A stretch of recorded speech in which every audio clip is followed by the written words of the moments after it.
Welcome back, guys, to how to use chips and gates. This time we're going to be looking at the add gate and the and add gate. So now the ways these work, obviously they do what they say. The add gate can add two values. Hold on, mind my shitty frames.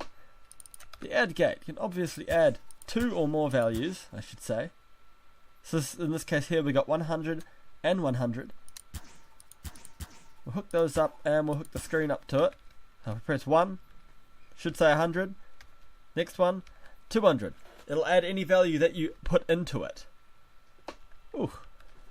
The next one we're going to be looking at is the and add gate.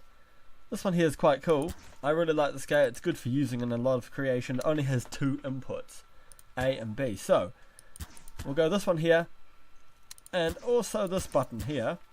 So now we can make it, if we press this button, the value will be 0. Even if we hook it up, the value will be 0. An AND gate means both of the input values must be equal to 1 or higher in order for the gate to actually work. So now, if we trigger either of these buttons, only if one of them is pressed, the value will be 0.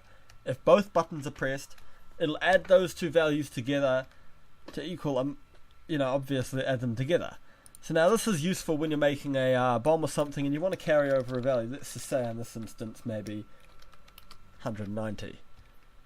If we place down that, and we can make that button, instead of being at 100, we'll just make it a normal value of 1. So update those. So now we'll go and an add gate. We'll go constant value to the button. So now when that button is pressed, it'll equal 191. But remember, you'll always have to compensate for the 1 that it adds for the button. So since it's 190 on this, plus 1 for the button, it'll equal 191. So remember, you always have to compensate for that. So that can work if you're trying to turn on a light. So if we go here, we'll get a light. Just chuck it down anywhere. And you'll see if we just wire red up to the button, nothing will happen because you can't see it.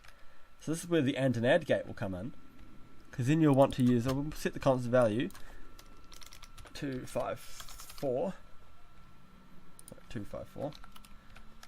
Then because we need to compensate for that 1 that we're going to be gaining. I mean, 1 won't really matter in this case.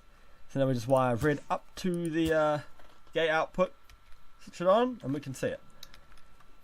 That is how you can use the add gate and the and add gate. Thanks guys for watching.